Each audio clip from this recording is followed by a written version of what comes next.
یہ نہیں ہے کہ دین کہتا ہے کہ اپنی ضروریات کا خیال نہ رکھو، بلکہ ابن ماجہ میں حدیث موجود ہے اور امام بخاری نے اس کو لکھا ہے کہ نبی پاک صلی اللہ علیہ وسلم سے ایک شخص نے کہا تھا یا رسول اللہ میرے پاس ایک دینار ہے، میں کہاں خرچ کروں؟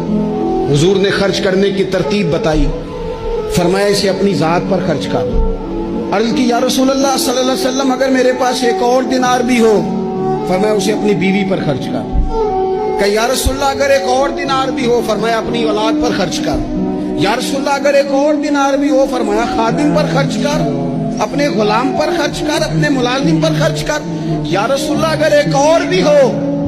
تو فرمایا پھر تو تجھے اللہ کے راستے میں دینا چاہیے نا، پھر تو تجھے فی سبیل اللہ کچھ کام کرنا چاہیے نا۔ اگر اللہ نے تجھے یہاں تک وسعت دی ہے کہ بیوی کا خرچہ بھی پورا ہو گیا، بچوں کا بھی ہو گیا، خادم کا بھی ہو گیا، تیرا اپنا بھی ہو گیا، اتنی ساری نعمتوں کے بعد بھی اگر کوئی نہیں بانٹتا، پھر اسے سوچنا تو